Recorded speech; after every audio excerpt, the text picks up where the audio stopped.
Brad Powers, pregame.com, at BradPowers7. He's on Straight Out of Vegas, Fox Sports National, 5 days a week. All right, let's look ahead and bang through as many of these weekend games as possible. First, let's start with Michigan State and Tulsa.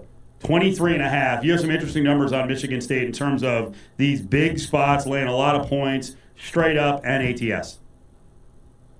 Yeah, so maybe I should have done a little bit of research. So I bet Michigan State early, just because when it comes early in this betting offseason, I'm just betting numbers, and I'm just much higher than the marketplace of Michigan State. But what I should have looked at is my tweet that you're referencing. Michigan State shouldn't have any problem winning this game as a 3-touchdown favorite. They're 30-0 straight up, laying 21 points or more under Mark D'Antonio. But as far as covering a big spread, not so much. Spartans 0-7 against the number, laying 21 or more, failing to cover by 16 points per game in those. That's a little tough when you got a stodgy offense. With that being said, I'll stick to my first gut instinct. I'm going to lay it and play it with a much improved Michigan State team. They blow out Tulsa. Sharps still love Northwestern in the dog spots. They're getting 6.5 against Stanford. Yeah, I think that's the only way you can go there. This is a Northwestern program that traditionally has been really good in the road underdog role. 27-9 against the spread the last 11 years as a road underdog. You take that, simplify it to the last 10 times Northwestern's been in the underdog role on the road. They've covered all 10 of them by an average of 14 points per game. I'm not a huge fan of either team this year. I think Stanford's way down compared to what they've been the last decade, and I thought Northwestern was quite phony statistically. I think they really faked their way to 9 wins last year. And lean for me on Northwestern plus the 6.5. This is going to be really weird. I'm going to ask Adam something real quick before we throw the game to you. All it was a 10-minute conversation. Did you feel confident that Mike Bobo and Colorado State are going to be okay? Not really. Right? He had massive health problems a year ago. It absolutely affected the program. Where are you on CSU getting 13 against Colorado?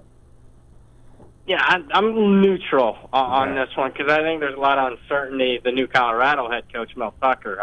This is a unique area for him. Never been a head coach before. Never really been in this part of the country before. So he's been a really good defensive coordinator. He comes from Georgia. But I got some concerns on him, and actually he's made his hay on the defense side of the ball. It's the offensive side of the ball where Colorado has much more experience, and they got a couple of good players. Quarterback Steven Montez, and then an All-American wide receiver in Laviska Shenault. You guys are right. I get it. Mike Bobo had some health concerns last year, but their downfall actually started the year prior. Colorado State, their last 19 games are only 5-14 against the spread. I don't want anything to do with them. That game's a complete pass for me. Another rivalry spot. South Carolina, North Carolina. North Carolina trying to turn back time. I'll bust out some share right now if I want to. North Carolina's getting 11 against sort of rival South Carolina. Yeah, and you're going to get out that skimpy outfit and get up on a naval message? Yes. Is that what you're going to do? With the turn back absolutely. Time? Everyone wants to see that. Get that pick up on Twitter while you're at it. No, thank you. Nothing against you, Steve. But, big money on South Carolina, and I think it's deserved here. This line was 7.5, 8 at the start of the week, and now it's up to 11.5. If you're looking to bet South Carolina, I think that ship has sailed. So, but I'm not interested in taking North Carolina, who's going to start a true freshman at quarterback, and I'm not a big fan of the Mac Brown hire. This is a guy that was over the hill in his last 2-3 years at Texas, and he's been out of coach in the last 5 years. So I get it; they can be a CEO. He did make a couple of good coordinator hires, but I still have my doubts. I think the best bet here, I'm going to go under the total, under the 63.5. I think North Carolina will be conservative with that young quarterback. On the flip side, I really like the personnel from South Carolina's defense. I'm going under 63.5. That's one of my favorite totals bets. Badgers, Wisconsin, 10.5 against South Florida. Yeah, a lot of money coming in on South Florida here in the last 24 hours. That was up to 13.5. Sometimes I can be afraid of some line moves coming against me. I'm not here. I'm going to lay it with Bucky Badger. I think Wisconsin's a little undervalued in the marketplace. They were really banged up in the defensive secondary last year, and I think they'll get better quarterback play this year. Doesn't matter when you turn around and hand it off to Jonathan Taylor, the best running back in the country. I'm not a fan of Charlie Strong, the job he's done at South Florida so far. I'll take the Badgers minus the points. Mountain West Conference, the enemy for many in this city, Reno, Nevada, is hosting Purdue, getting 11. Yeah, money coming in on Purdue. I think it's a kind of square. Purdue's a unique travel spot, playing in some elevation.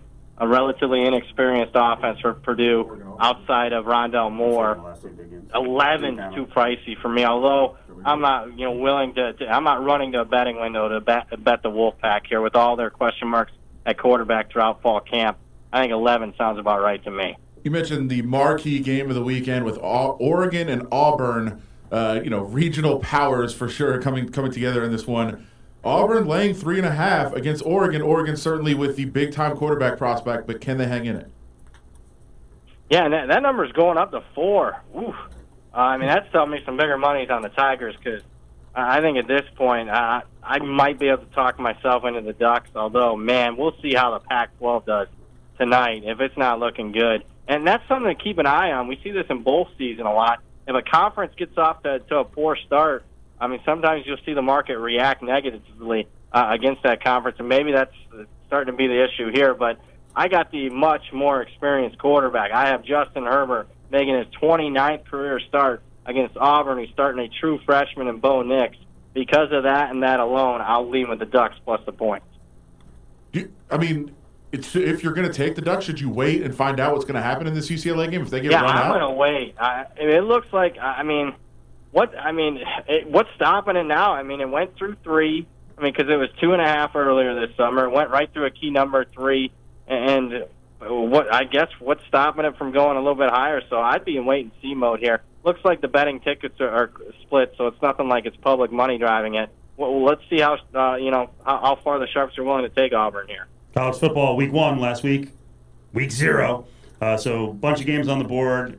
Great person to follow on Twitter for information, at BradPower7. So you had a list of biggest week 1 line moves. One of them you had was Alabama and Duke going from 30.5 to 35, but now I guess there's been buyback, and now we're seeing Alabama at 32.5.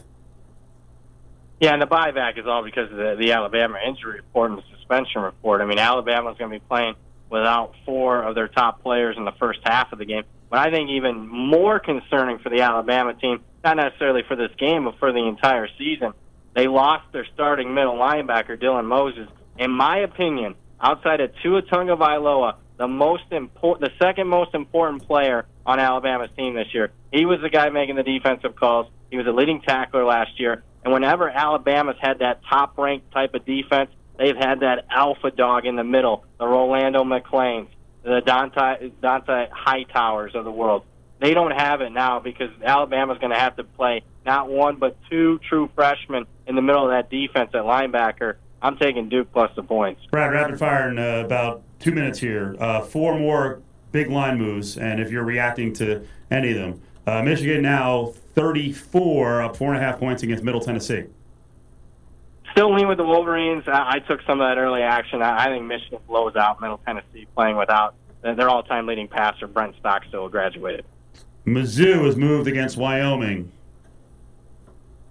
Yeah, I'll post all my tickets, but I'm part of the Mizzou train. I got some big bets on Mizzou here at an earlier number. They're a good bully. If you look at them, the last 11 times they've been a double-digit favorite under their head coach.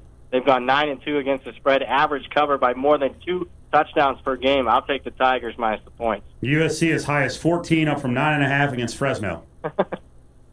Broken record. I got several tickets on SC here. Here's where I thought that the original mispricing was with the opening line. Right now, at the current line, it's a pass for me. And if you really had to get involved, maybe a slight lean on SC. But SC, you're buying low. Why? They're off an historically bad season. First losing season, 2 decades. Fresno State, off their best season in school history. That's where I thought the value was originally with SC. And the biggest move that I've seen, I'm sure there's been bigger, but you chronicled this one. Rutgers 16.5 against UMass. Yeah, and that's, hey, all these are documented on pregame. But, yeah, Rutgers was one of my top plays. And I think UMass is one of the least experienced teams in the entire country. New coach that I'm not really a fan of. If you look at Rutgers, they've only been a double-digit favorite a couple times under their head coach, Chris Ash. They dominated both of them, easily covered. And after 11 straight losses, They need a feel-good win for Mr. Steve Cofield. They get that win. They get that cover. Give me the Scarlet Knights.